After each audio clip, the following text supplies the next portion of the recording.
World trade centre ആക്രമണത്തിലൂടെ അമേരിക്കയെ വിറപ്പിച്ച കുപ്രസിദ്ധമായ ഭീകര സംഘടന അൽ ഖായിദ. ഉസാമ ബിൻ ലാദൻ US കണ്ട ഏറ്റവും വലിയ വില്ലനും. 2009 അമേരിക്കയുടെ 44ാമത് പ്രസിഡന്റായി അധികാരമേറ്റ ശേഷം ബരാക് ഒബാമ സഹപ്രവർത്തകരോടായി പറഞ്ഞതിങ്ങനെ: ബിൻ ലാദനെ വേട്ടയാടി പിടിക്കുക എന്നതാണ് പ്രസിഡന്റ് എന്ന നിലയിൽ എന്റെ ഏറ്റവും മുന്തിയ പരിഗണനാ വിഷയം. എങ്ങനെ അയാളെ കണ്ടെത്തുന്നതിന് എനിക്കൊരു പദ്ധതി വേണം. പദ്ധതിയുടെ പുരോഗമനത്തെക്കുറിച്ച് ഓരോ 30 ദിവസത്തിനുള്ളിലും എനിക്ക് റിപ്പോർട്ട് തരണം. പ്രസിഡന്റ് നിർദ്ദേശം അവർ സ്വീകരിച്ചു. ഒസാമ ബിൻ ലാദൻ അപ്പോഴേക്കും അഫ്ഗാനിസ്ഥാനിലെ തന്റെ ഒളിവ് ജീവിതം മറ്റേതോ അജ്ഞാത കേന്ദ്രത്തിലേക്ക് മാറ്റിയിരുന്നു. അവിടെ നിന്ന് അയാളുടെ ആഹ്വാനങ്ങളും വീഡിയോകളും വന്നുകൊണ്ടേയിരുന്നു. അതിനനുസരിച്ച് ലോകമെമ്പാടും ഏതൊക്കെയോ നിഷ്കളങ്കരായ മനുഷ്യർ ചിതറിത്തെറിച്ചു മരിച്ചു. അപ്പോഴേക്കും 8 വർഷങ്ങൾ പിന്നിട്ടിരുന്നുവെങ്കിലും അമേരിക്കയുടെ നെഞ്ചിൽ ഒരു ഉണങ്ങാ വ്രണമായി വേൾഡ് ട്രേഡ് സെന്റർ കത്തിയേറിയുന്നുണ്ടായിരുന്നു. നീണ്ട പ്ലാനിങ്ങിനും കണക്കുകൂട്ടലുകൾക്കും ഒടുവിൽ 2011 മെയ് 2-ന് അമേരിക്കൻ കമാൻഡോകൾ വീട്ടിലേക്ക് ഇരച്ചുകയറി ഒസാമ ബിൻ ലാദനെ വധിച്ചു. ഒടുവിൽ ഒബാമയ്ക്ക് മാധ്യമങ്ങൾക്ക് മുന്നിൽ ഈ വാർത്ത അറിയിക്കേണ്ട സാഹചര്യമെത്തി. പലതവണ തിരുത്തിയ പ്രസ്താവന അദ്ദേഹം അവസാനം വ്യക്തമായി എഴുതി: അൽ ഖായിദയ്ക്കെതിരായ യുദ്ധം ഇസ്ലാമിനെതിരായ യുദ്ധമല്ല. മാത്രമല്ല, അമേരിക്ക ഒന്ന് തീരുമാനിച്ചാൽ അത് ചെയ്തിരിക്കുമെന്ന് ലോകത്തെ ഓർമ്മപ്പെടുത്താനും ഞാൻ ആഗ്രഹിക്കുന്നു. ഒരു രാജ്യം എന്ന നിലയിൽ വലിയ കാര്യങ്ങൾ ചെയ്യാൻ അമേരിക്കയ്ക്ക് സാധിക്കും എന്നായിരുന്നു ബരാക് ഒബാമയുടെ പ്രസ്താവന. US കമാൻഡോസിനും അതുപോലെ ഒബാമയ്ക്കും വാനോളം പ്രശസ്തി നേടിക്കൊടുത്ത ഓപ്പറേഷൻ ആയിരുന്നു അത്. അൽ ഖായിദ എന്ന ഭീകര സംഘടന US-നെ ചൊടിപ്പിച്ച ഒരുപാട് ആക്രമണങ്ങൾ ഉണ്ടായിട്ടുണ്ട്. അതിലൊന്നാണ് USS കോൾ സംഭവം. 1998 ഒസാമ ബിൻ ലാദൻ ആവിഷ്കരിച്ച ഭീകര പദ്ധതി പ്രകാരം കെനിയയിലെയും ടാൻസാനിയയിലെയും US എംബസികൾ അൽ ഖായിദ ആക്രമിച്ചിരുന്നു. ഇതിൽപ്പെട്ട 12 അമേരിക്കക്കാർ ഉൾപ്പെടെ 224 പേർ മരണമടഞ്ഞു.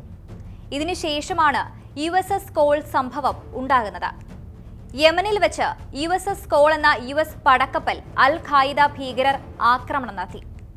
17 US നാവികരുടെ മരണത്തിനും 38 പേർക്ക് ഗുരുതര പരിക്കിനും സംഭവം ഇടയാക്കി. ഈ വർഷം ഈ സംഭവത്തിന്റെ 25ാം വാർഷികം കൂടിയാണ് എത്തുന്നത്. 2000 ഒക്ടോബർ 12-ന് ഗൾഫ് രാജ്യമായ യമനിലെ ഏദൻ തുറമുഖത്തെത്തിയതായിരുന്നു USS കോൾ പടക്കപ്പൽ. ഇറാഖിന് സമീപമുള്ള സമുദ്ര മേഖലയിലേക്ക് പോകാൻ യാത്ര തിരിച്ച കോളിന്റെ ഏദനിലെ ഉദ്ദേശം ഇന്ധനം നിറയ്ക്കലായിരുന്നു. ഇതിനായി കുറച്ച് മണിക്കൂറുകൾ തുറമുഖത്ത് നിൽക്കാൻ കോളിന് നിർദ്ദേശമുണ്ടായിരുന്നു.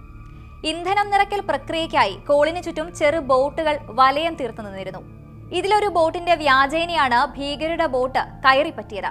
ഒരു റബ്ബർ ഡിങ്കി ബോട്ടായിരുന്നു അത്. 2 ഭീകരരും കിലോ കണക്കിന് സ്ഫോടക വസ്തുക്കളും അതിനുള്ളിലുണ്ടായിരുന്നു. സുരക്ഷാ വലയങ്ങൾ ഭേദിച്ച് USS കോളിന് സമീപമെത്താൻ ഭീകര ബോട്ടിന് സാധിച്ചു. എഞ്ചിൻ റൂമിന് സമീപമെത്തിയ ബോട്ട് താമസിയാതെ വൻ ശബ്ദത്തോടെ പൊട്ടിത്തെറിച്ചു. മേഖലയിൽ ഒരു തീഗോളം ഉയർന്നു. കടുത്ത പുക ആകാശത്തിലേക്ക് ഉയർന്നു പൊങ്ങി. സ്ഫോടനത്തിന്റെ ആഘാതത്തിൽ 40 അടി വിസ്തീർണമുള്ള ഒരു വലിയ ദ്വാരം കോളിൽ രൂപപ്പെട്ടു. 17 നാവികർ തൽക്ഷണം മരിച്ചു. ദ്വാരത്തിലൂടെ കയറിയ വെള്ളം മൂലം കോൾ മുങ്ങിത്തുടങ്ങി. കപ്പലിന്റെ എഞ്ചിൻ റൂമിന് സാരമായ കേടുപാടുകൾ പറ്റി. മണിക്കൂറുകൾക്ക് ശേഷം അവിടെ എത്തിയ US നാവിക വിദഗ്ധർ ദ്വാരം പരിഹരിച്ച് മുങ്ങിപ്പോകുന്നതിൽ നിന്നും US കോളിനെ രക്ഷിച്ചു. പിറ്റേ ദിവസം FBI അന്വേഷണത്തിനായി ഏദനിലെത്തി.